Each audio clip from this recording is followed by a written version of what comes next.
Repeat after me. I, Jack, do solemnly swear. I, Jack, do solemnly swear. That for the entirety of the month of June. That for the entirety of the month of June. I will not mention Pokemon.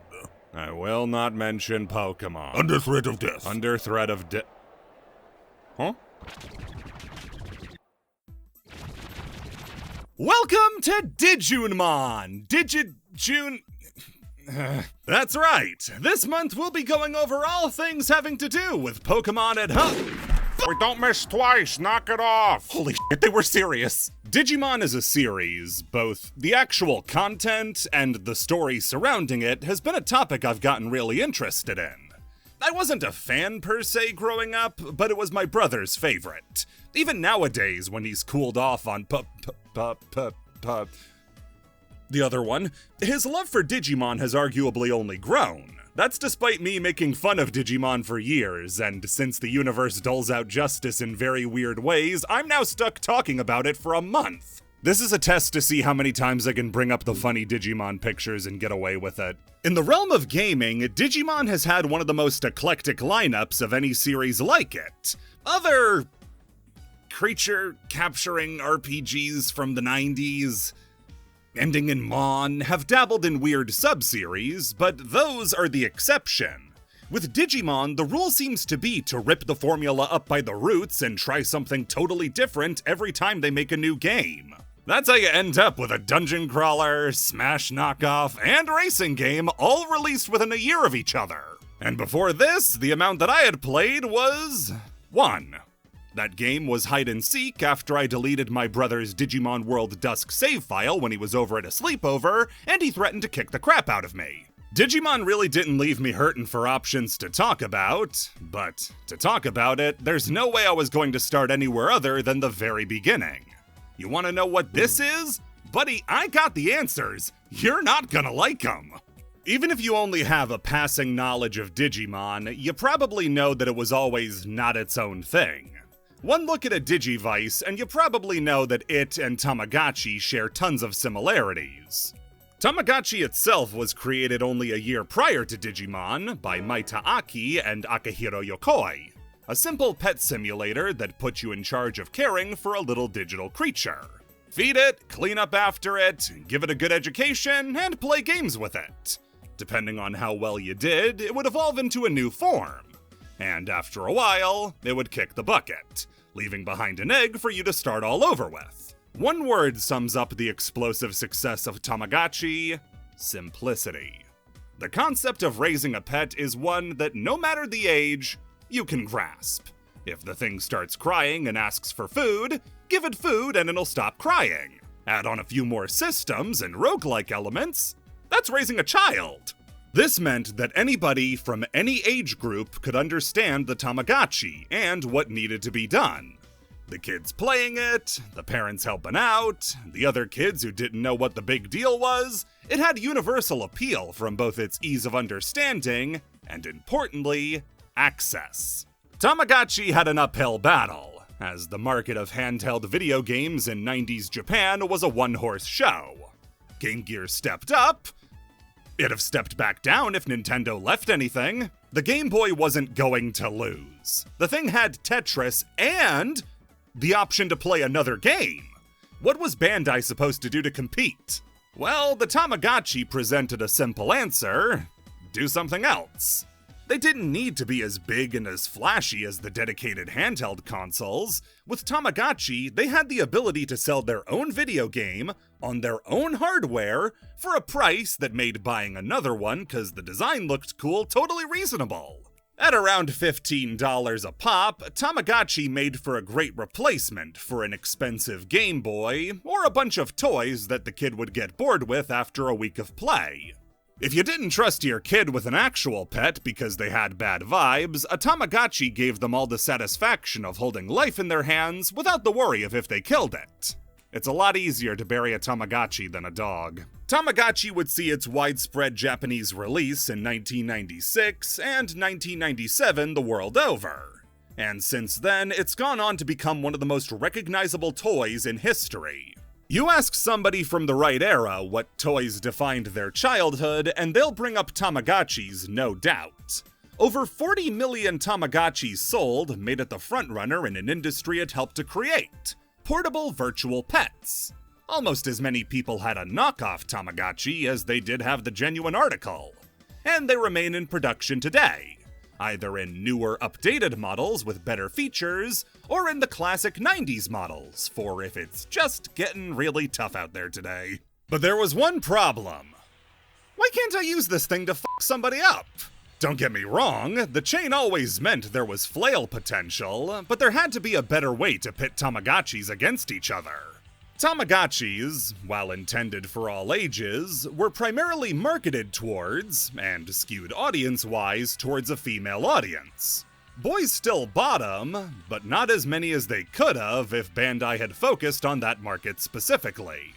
With the release of Temtems the same year, Tamagotchi was going to start losing that audience fast.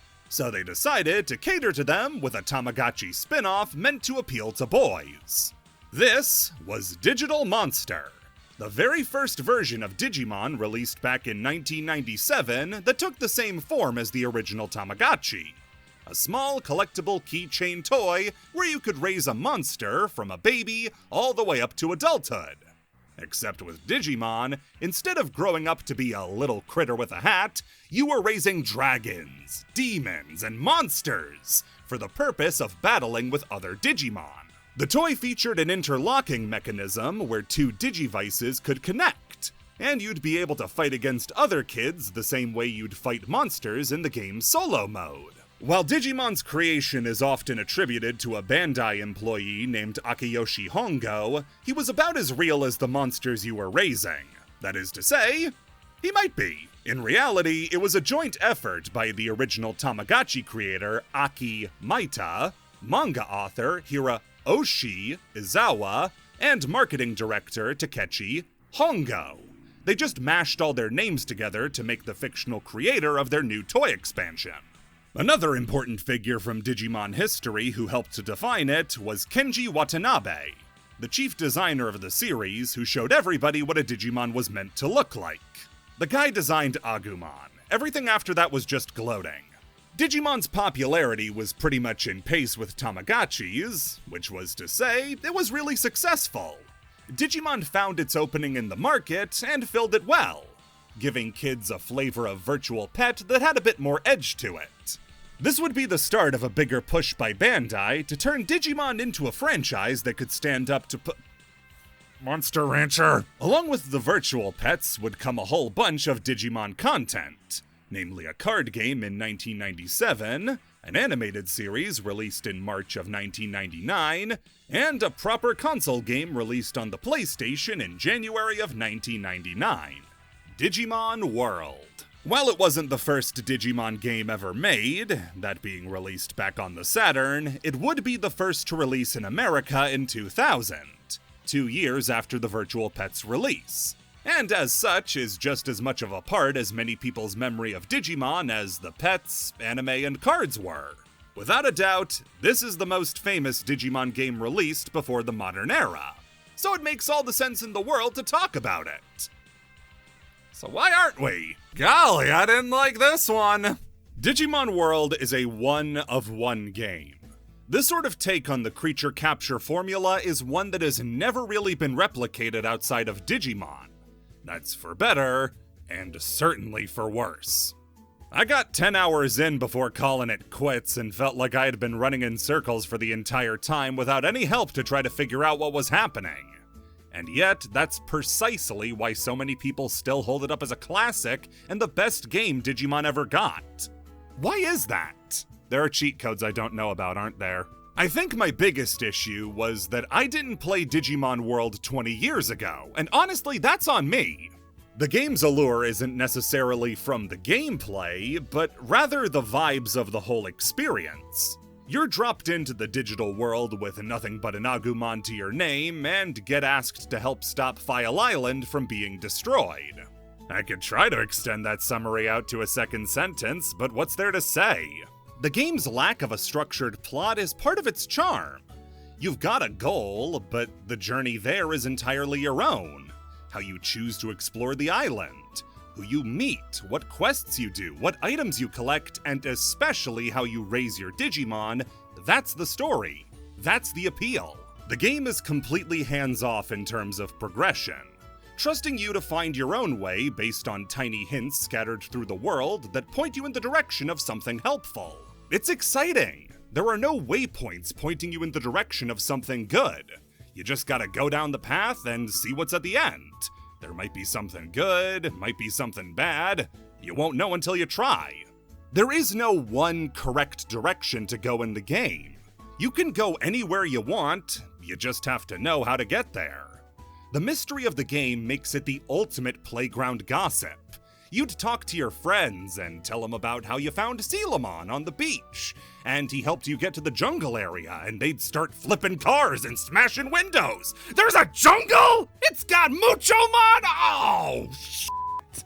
That extends out to the actual training of your Digimon. You get no help figuring out what a Digimon will turn into with what training.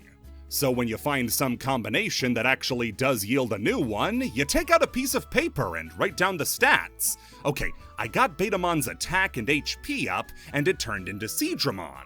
So if I get a Betamon again, I can turn it into Seadramon again. And with all these Seadramen, maybe I can find out what it evolves into. There's a level of engagement with these sorts of systems that you would never get from Monsuno! And all of that ties into how different Digimon feels at a base level. The world of Digimon World is not friendly, it's mean. The Digimon don't like you very much. Friendly faces are at a premium while you're here. You go off the beaten path and a bunch of goblins will stomp you out. There are monsters everywhere with wires coming out of them, with guns and bombs. This world is scary and uninviting, which just makes you want to explore it more. When you do finally get a Digimon that makes you feel safe enough to explore, it feels like the world gets cracked open, and you're able to see a whole new side of it. Mazes, caves, mountains, all while finding new friends and sending them back to town to build it up more and more, making later journeys easier as you get access to items, more food, transportation. The town building aspect of this game feels incredible. So if the game has all this going for it, why'd I give up? Simple really, I hate it. All of this is good when it's said out loud, but I can say quadruple backflip, and actually doing it's going to be a bit harder. The bulk of your time, I'd say 80 or 90% of the game, is going to be spent in a loop. You get your Digimon, you train it up at the gym. It needs to shit, you take it to the toilet. It needs to eat, you give it meat. It needs to sleep, you let it sleep. You will spend hours pressing the X button and then the square button to start and quit the training cutscene over and over again, gaining a little spittle of stats. The loop is long, and it's boring. You spend the best days of your life sitting there watching your Digimon push a rock to try to get its HP up, and by the end of it, you might not even get the Digivolution you want, whether you intend to go for it, as in you know the criteria, or you don't, and get something completely random that might be totally worthless. The only break you get from the monotony of the training loop is when the Digimon you're raising eats too much and you can't get your meat for the day, so you have to scour the forest for mushrooms. Other than that, you just have to lock into power leveling for hours if you want to stand a chance against anything in the game. Take a rookie out into the world and you'll be coming home with a lot of dead weight. All of the cool and intriguing mystery to the world is locked behind busy work they didn't even have the decency to make fun. And as far as personal experiences go, I think the game was trying really hard to make me hate it. My first trip out with the Agumon you start the game with, I wipe out in a fight and get sent back to the village. And a 1 in 10 chance procs and my Agumon fucking dies. It evolved into Bakemon, which actually worked out well for a while, until I got to the jungle and was ripped to shreds. I had to start over, and I thought, okay, I'll try for a Digimon I already like, Waymon. Betamon seemed like a good starting point, so I trained up his HP. Got his defense high, since whales can take a bit of abuse. He digivolved into Numemon. the pile of poop Digimon the game gives you as a punishment for not doing a good job. Reminder, I have no idea what my job is! I was ready to raise this thing with love, but it makes a really loud farting sound every time it takes a step, so I went to the forest to get it killed. Betamon, whatever he's paying you, I'll double it, please! Third time's the charm, though, so I locked in. I dance-mommed the shit out of this Betamon and evolved him into a Coliseum, in tribute to the only creature in this world that's been nice to me. I spent days grinding his stats so he hit like a truck, took hits like a truck, and all the other truck-like qualities you could hope for. And I was doing good. I was taking on triple threat matches by myself and doing quests I couldn't before. Except, then out of nowhere, Coliseum's little ticker just gave up. I didn't know Digimon could die in this game. Seeing my little buddy who I worked so hard to raise drop dead killed all my enthusiasm for the game, and I really struggled to find the motivation to try again. But I did, and with my third run at Betamon, I managed to get a Seadramon. I thought, okay, the storyline with Bakemon into Numemon into Coliseum might have just been ruined, but I can still make this work. I can make this second, unique pile of shit Digimon work. Fuck this stupid game. Digimon World is sadly a game I can only appreciate from afar. I think the game has a lot to love, and it deserves a shot, just to see how hard you bounce off of it, or if you can put up with the game's insane systems and requirements. The key word there, though, is put up. Of all the things I can do, why would I want a game where I had to put up with it?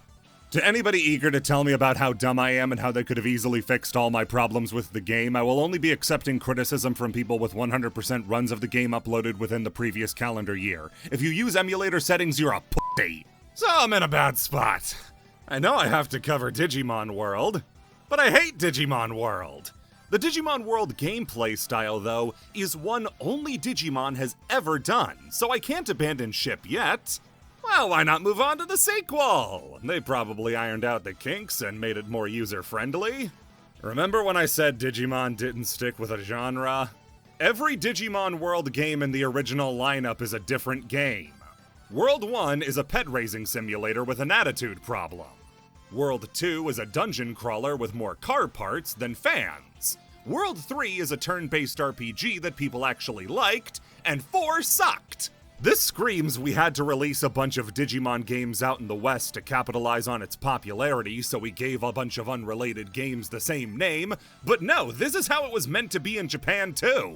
So either I was going to have to go back into work after quitting, or try to find a third option. And luckily for me, there was one last place I could go. Japan! Digimon World 1 got a remake, remastering, reimagining, pick your favorite one, on the PSP in 2012. Digimon World Redigitized. This was a Japanese-only release that brought back the original's gameplay style, along with tons of improvements. So I tracked down a fan-made English patch for the game by Operation Decoded and tried it out. Still hate it. It was for different reasons, but I still found myself getting bored with the game really fast. Okay, brown pants, now I didn't like the original, I didn't like the remake, what was left? Well, worry not, because the remake got a re-release on the 3DS in the form of Redigitized Decode. This was my last chance to see if the gameplay style of the World games could work, and I was really sweating it, because I really didn't want to play Digimon World 4. And thankfully, finally, I got the hype. The story of Redigitized is probably as simple as a Digimon plot can get. Really just an expanded version of the original story. You get dropped into the digital world and are told by Digimon that you gotta do something about all the weird stuff going on to get back home. The difference maker this time is that you're not alone. 4 other people got sucked in with you. Nikolai, Akiho, Yuya, and Mireille. The 5 of you have to work together to get out of the digital world, which is about as complicated as the actual mission gets. Even if it's expanded out more from the original, where Digimon says, "Everybody's gonna die!" Okay, see ya. The content isn't much more complex. You have to go to each of the different biomes in the game, collect garbage data, and defeat the Digimon who got corrupted that guards it. Now come on, I know the ending was bad, and we didn't get to see all the armors until a short, but look at Stingmon, it wasn't dummy garbage. The story does have the intrigue of the new digital life form Vidium, and what it has to do with Nikolai's father who got sucked in too, but it's a pretty paint-by-numbers Digimon story that mostly serves to hurt the game rather than enhance it. The quality of aimless wander and wonder that the original had is gone. You are given explicit directions on where to be and when to be there. Lots of nice characters to talk to whenever you want. Sort of symbolic of what happened to Digimon over the years. The rough grit that made the original Digimon design stand out so much has totally been sanded down to a much more presentable level. This is why the franchise is in the damn shape it's in. Now when the Digimon gotta use the bathroom, they drop a cute little pink doll up. Ooh, back in the 90s, Digimon used to shit. That said, Decode does try to enhance the story by adding in a brand new feature. Reasons to like the side characters. There's additional quests and cutscenes added for each of the 4 side characters that take their personalities beyond the paper-thin stuff in the original PSP version. Nikolai in the original is a little more than your sorta friend who bickers and argues with the rest of the party. Especially Yuya, who's a prick in his own right, but 2 pricks just makes a pack of pricks. Here his enthusiasm to be the solo hero gets reframed as him trying to aggressively overcorrect for his father being responsible for this in the first place. Akiho is the girl, and all that entails, but in Decode, her ability to make friends with Digimon is chalked up to her unpopularity in real life, and her only outlet being as a gamer, a field she doesn't feel like she belongs in. Mirai goes from being a sorta boring secretary who gets to have 2 partners because they're both adult women, to being this cold and tragic character who has no idea what's going to happen when they get out, since her physical body is dead. Yuya, though, was the one who had the biggest change, because in the original, he's just a prick who owns the company that runs digital monsters. He's every overly confident rival in every anime you've ever seen. Decode, though, has a single cutscene that totally reframes his character. When talking to Dorumon about how all of his friends were killed, Yuya calls him out for having been spared the same fate and using it to whine about what he lost. He's somebody who's accepted the world as it is and works from there. Dorumon survived, so it must be because he has a purpose. His Black War Greymon is the strongest, so he must have a purpose. This also gives him a larger role in the post-game X-Antibody storyline, since Dorumon and his Black War Greymon both have the X-Antibody. Oh, how do I explain X-Antibodies? X-Antibodies are what happens when Digimon takes old designs that we all know and love, and now you just know them. While I would have preferred the game kept the old style of setting you loose in the world, Decode does what it can to make the story that's there more enjoyable. As for what the actual gameplay looks like, Redigitized follows the template of the original game. You have your Digimon and are responsible for raising it.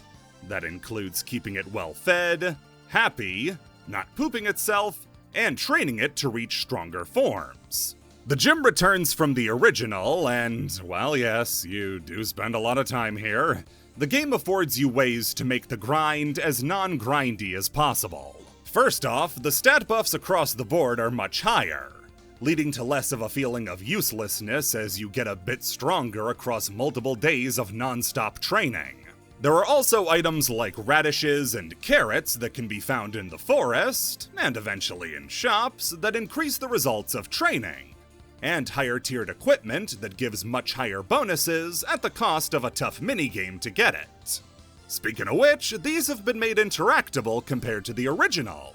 In that game, you could chance a higher stat gain at the spin of a slot machine, literally a game of chance. Here, you get to control the Digimon as they're training, moving out of the way of bombs to increase speed, or splitting logs to increase power.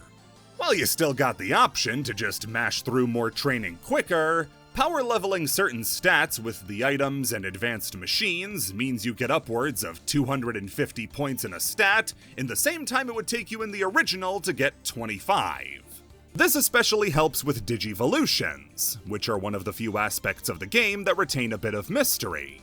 Digimon will evolve once their evolution criteria for a new form is met, but the game won't tell you exactly how each form is achieved.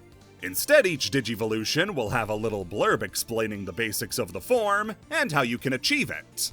If you're looking to get to Greymon from Agumon, it tells you to focus on HP, attack, and defense, while keeping it happy.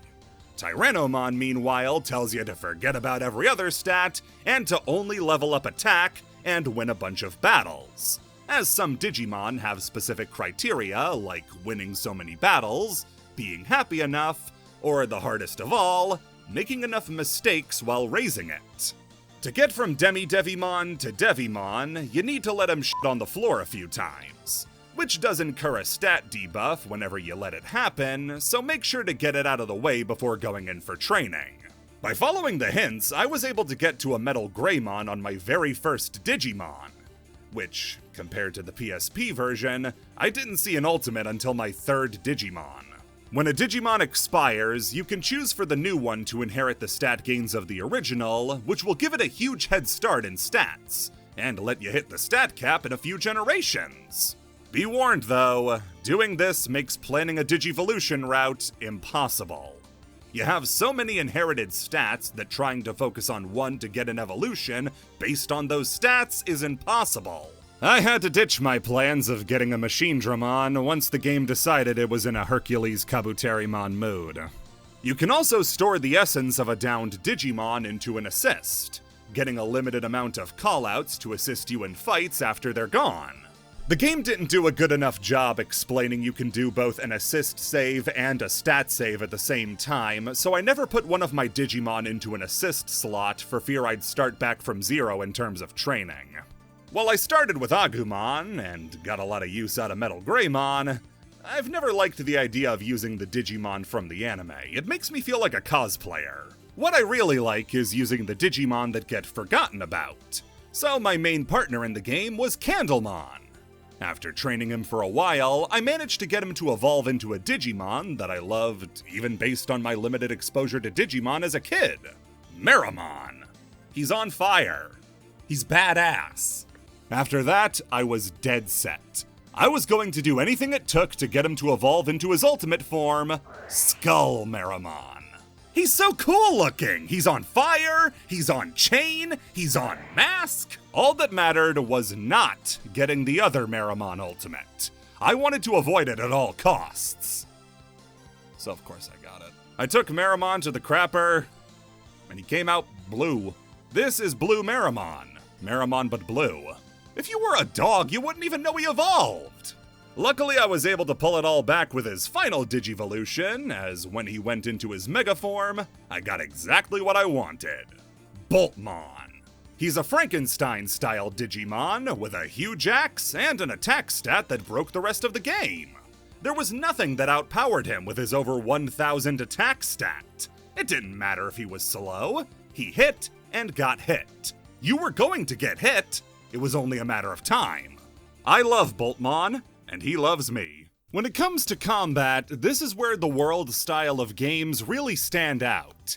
In any other Fighting Foodon knockoff, you have direct control over your pet. You pick your moves, and from there try to win. Digimon identified the problem with this system. You! In Digitized, you don't actually control your Digimon directly. It will move around on its own, making its own choices and using the moves it wants to use. Later on in the game, you get a few options that give you a measure of control over the fight, but until then, you're a cheerleader. You stand on the sidelines and throw out items if your Digimon needs it. It makes for a sensation I don't think any game like it can capture. In Dokapon, your monster is pretty much just an extension of yourself. Later games would include aspects like it being able to endure hits with high enough friendship, but even then, that's something you can plan for. In Digimon, much of your fate is left up to the whims of a creature you don't have control over. It certainly adds frustration. Sometimes the crayon enters the nose and your Digimon waddles around, tanking hits before registering the opponent an hour later. However, it captures the feeling of being a tamer better than anything else. You aren't commanding your monster, you trained it. It still has its own will and will act however it wants. It's up to you, as its trainer, to prepare it as well as you can for battle. Give it the moves that will help it out the most. Shore up its weaknesses with items and good strategy, and when it's struggling, use the commands you have to put it back on the right track. One of the stats you can train is called Brain, which makes your Digimon smarter. This is translated into gameplay by unlocking those battle options I mentioned earlier. These include blocking, manually moving your Digimon, switching targets in a fight with multiple opponents, and at the highest level, allowing you to specifically pick the moves it should use if the opponent has a certain weakness. These let you feel more involved with the fight, while still making you just a bystander. You can help your Digimon, but it's up to them to execute. While you're gonna get frustrated at Greymon for missing his 5th attack in a row, when they're firing on all cylinders and working just fine without your input, it gives you a strong sense of pride. Yeah, that's my Candlemon! This is also a major improvement for Decode being a 3DS game instead of a PSP one, since the touchscreen makes flicking between these options way easier. On occasion, you'll also get access to a super move that has you earning crits by stopping the bar in the sweet spot. This takes a long time to fill up, multiple battles worth of time, but as a trade-off, you do get the ability to store it across fights. If you know a boss is coming up, you can build up a super just for that fight. You end up growing more attached to your Digimon because it feels less like a monster you're telling what to do and more like a partner you're fighting alongside. Which makes the times when they do die hit way harder. I never thought I'd be emotional over seeing his old poops. Don't worry, buddy. We'll make new poops together. The major problem, though, comes from a system carried over from World 1, and it's just as trash here as it is there. Digimon don't have levels like in a traditional RPG. You do, but we'll get to that. The Digimon don't learn new moves on level up because they can't level up. Instead, Digimon learn by monkey see, monkey do. If a Digimon witnesses another one using a move that it can learn, there's a chance that it might pick up the move and add it to its moveset, with you being able to equip any 3 moves your Digimon can learn. This system sucks, and means your Digimon is stuck with basic moves for probably your entire time playing. You might luck out and get one from training, which they'll randomly drop during, or you'll finish a quest where the reward is finding a new attack, but for the most part, you're out of luck. You make do with what you have. This can make later fights tricky when you're barely doing anything above Ember and Scratch. If you find yourself enjoying the fights enough, you can tackle the Coliseum, a side mode where you can send your Digimon into various fights under different gimmicks to win items, evolution chips that automatically turn your Digimon into a different one, and the most important part, accessories. Yeah, you can unlock various clothing items to add to your Digimon to truly make it one of one, unique from everybody else's. I know you're all chomping at the bit to make fan art of my famous partner Digimon Boltmon. Just make sure to remember his heart bow tie, his little cape, and the Digivice on his belt. Presumably he's raising a little me on it. The Coliseum has 5 different floors, each with a different gimmick. The first one is normal, the second one is tamerless, where you fight without the ability to give commands, the third is timed fights, where you have 60 seconds to win, the fourth is tag team fights, and the fifth is boss fights, where you take on the toughest Digimon possible to see how your best measures up. This is where I grew to love Boltmon, because he cleared every single fight in the Coliseum that allowed him to be there. Some are dependent on being a champion or having a specific attribute, but as long as Boltmon was allowed in, he won. This includes Omnimon, broke-ass Omnimon, every flavor of Greymon, even Lily from Tekken, who's in as a guest character. You can also fight a select few anime characters like Tai and Matt. once in their rookie form, and then again in their mega form.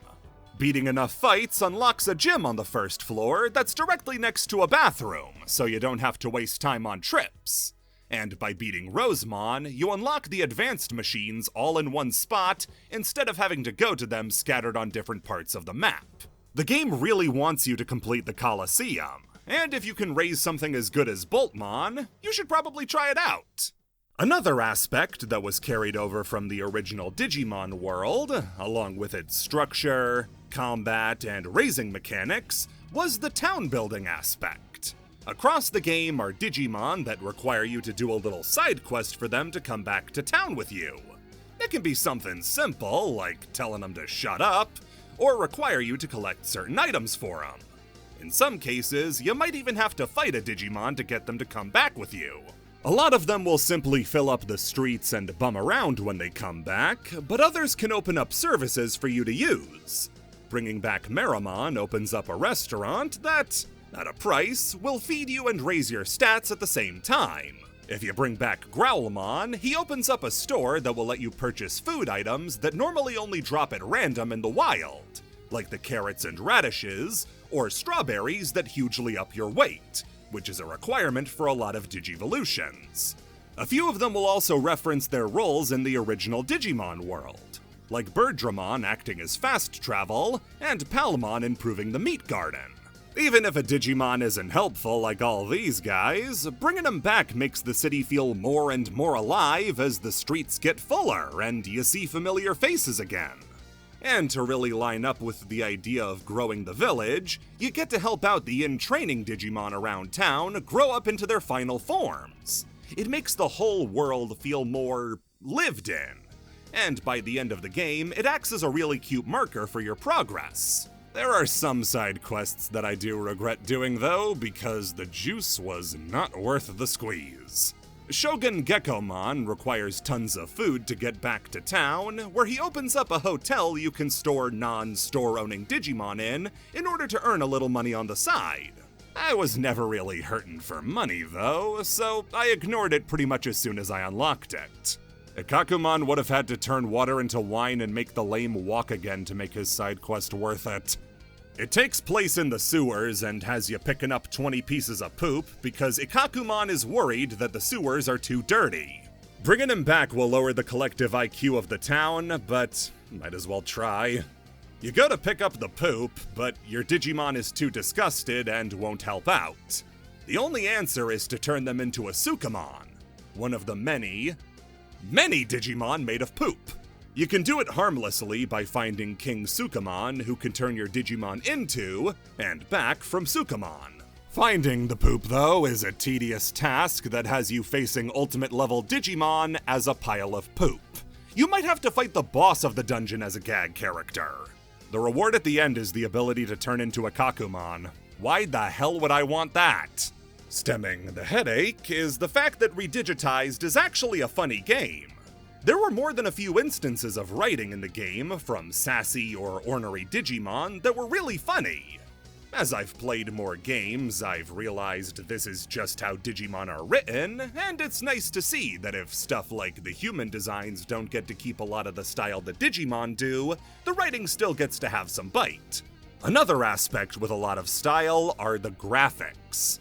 The PSP and 3DS are clearly limited compared to a console game, but you'd never know based on how the game looks. The game has a fantastic sense of style and environments, keeping up the tradition of melding the natural and man-made to give every generic biome its own flair. It's not just wide-open plains, it's wide-open plains covered in discarded train cars. The volcano has a steel mill built inside of it. The desert is covered in giant broken light bulbs, unique takes on stock ideas. The most striking, though, isn't the sewers. Shocking, I know. The water area is called the Sunken City, and you can see the reflection of the buildings around you in the water. Except there are none. Everything around you is just reefs. Angling the camera in the right way, though, reveals there are rooftops. These aren't reflections, the buildings are underneath the water like there's a pane of glass on top of it. One of the coolest effects for a water area you'll ever see. The Digimon models also are well done and charming when it comes to their limitations, like the fire coming off of Meramon and Birdramon. And for more complex designs, they managed to translate such busy-looking monsters into legible forms. To gush about the additions made in Decode, the game adds as many Digimon as were already in the game, raising 75 to 160 for a huge roster. Any from the first few anime series you remember, game staples like Haguramon and Kuwagamon, royal knights like Gallantmon and Omnimon, demon lords like Barbamon and knee-bait Bielsmon, you have your pick of the litter. Scenarios are switched up to create a fresher experience, like recruiting Waymon to get to the data in the sunken city. There's a new feature to occupy the bottom screen called Digitter, which will give you updates on missions you're on, give you the little flavor text you'd get from talking to NPCs, and let you quickly access the mail. Hands down though, the best addition to Decode is the Decode system itself. This replaces the Tamer level from the previous games, a system that, let's call it loosely defined. You'd occasionally level it up when you raised your Digimon well, but the exact parameters to do that were hard to wrap your head around. This was replaced with your Decode level, a more standard RPG leveling system for you rather than your Digimon. What this does is give your Digimon a static stat up separate from their base stats, which gives you a massive advantage. Now, even if you're starting over fresh to get a more controlled Digivolution path, if you have a high enough Decode rating, your Digimon isn't going to struggle like the previous ones did. It also being separate from your base stats means if you choose to forego the stat carryover on death, you won't be helpless with a weaker Digimon. It's such an improvement that I can't imagine why they ever went with the original system over this. It's worlds better. What I found most strange about the game, though, was how it wasn't on the PS2. This was a 2012 release, but if it's good enough for FIFA, why not Digimon? I don't say that because of the graphics. They're very nice. What I mean is that normally when I'm enjoying a game and then pop a blood vessel over its awful, awful finale, I'm playing a PS2 game. I was just surprised other consoles could also shit the bed at the very last second. This game has an unbelievably bad endgame. The final hour or so of the game is a nightmare. I couldn't believe it dropped the ball in such an awful way. Granted, this could be unique to me, as on the way to the final boss, my beloved Boltmon finally dropped dead. Decode added a little wobble they'll do on their last day before dying, and I knew his time was up. I just really hoped I could have gotten that last bit of fight out of him. After that was about 3 hours spent trying to raise the Digimon I wanted, Machinedramon, and being repeatedly smacked around with Tentamon and Mamemon. This was when I found out what a burden saving your stats on Revive was for getting the Digimon you wanted. I'll admit I was in a sour mood when I finally gave up and turned my Digimon into Victory Greymon. I somehow found a way to pick a Greymon and still be obscure. Try watching the show this guy is from. You can't, it's a book! To get to the final boss and, advertise the Coliseum if you've completely avoided it, the last piece of data is the prize in a tamerless tournament. Send your Digimon in and let it fight on its own with no input or items. What this really means is that there's a 10 or 20 minute long cutscene where you watch Victory Greymon miss every single swing he throws because despite having speed in the quadruple digits, he swings his sword as slow as he can and refuses to attack from the same spot twice and does a little jig to reposition himself. After power leveling him for an hour straight, he almost lost to an ultimate. I was souring more and more as time went on. After that came a brief gauntlet of fighting tough-looking, but ultimately meaningless Digimon, before fighting the digital life form Vidium. There's a difference between Digimon and life forms that are digital, like the D-Reaper and political correctness. His attack is called Cancel Culture. You'd make fun of me if I made something this stupid up. The fight with Vidium sucks. Their first form is them in a giant cocoon, with their rookie form flanking you 2 at a time at all times. They fire off sniper shots from the other side of the map, out of view so you have no way to block them until they're already hitting you. At the same time, the cocoon is using big AoE attacks to punish you for staying too close, meaning no distance is safe to stay at. Once you break the cocoon and Vidium enters its final form, the fight gets even worse. It has its own special move that nearly kills you in one hit if not blocked, has even more AoE attacks, some with status conditions like poison which can't be blocked, and worst of all, is mobile. The boss never stops moving. And with Victory Greymon's slow attacks and constant missing, this is the only time in the entire game I ever ran out of MP. Without it, you can't block or attack, so I just spammed items for the whole fight. 20 minutes of watching Greymon fail to land a single hit because the boss refuses to stand still. I powered through and finished the fight by throwing the whatever core at it, only for the boss to freak out, get back a fourth of its life, and keep the fight up like I didn't just kill it. By this point, I was out of items and lost. I got sent back outside to before the fight and had to do everything over again. The compounding tedium of the tournament beforehand, finally having to grapple with systems the game doesn't fully explain, and an annoying, time-wasting fight that exposes the flaws inherent to the game's concept made me hate the fight with Vidium. But the boss deciding to get a salty run back mid-defeat sapped my will to play like a dead Celamon. I quit at the final boss, and never got to experience the post-game Demon Lord content or the X-Antibody storyline added in Decode. I wanted to see Mount Infinity, and the extra fights in the Coliseum, but the game clearly didn't want to work with me on this. Reminder, I finished every fight in the Coliseum up to that point, up to the last one with Examon. I can do well in this game, but not when it jerks me around for half an hour for an unfun, unfair, boring fight. I gotta call it quits eventually. I gotta look out for myself. So this should be a pretty easy recommendation, right? Skip the original, play the 3DS version, pretend to cough at the final boss, and excuse yourself. I don't think so.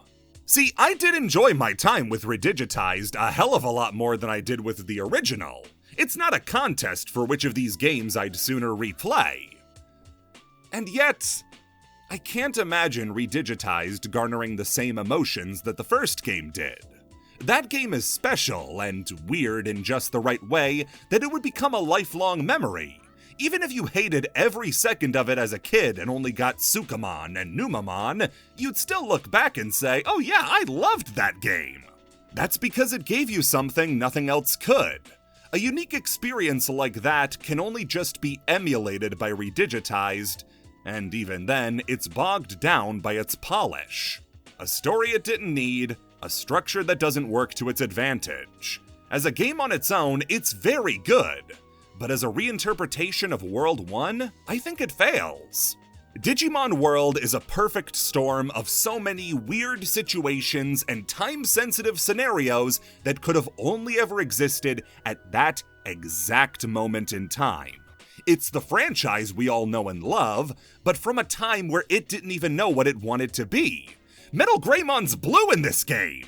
If you're looking for a good game, stick with Redigitized. Decode specifically. If you're looking for a game you'll never forget, in your dreams or your nightmares, it's World 1. No contest.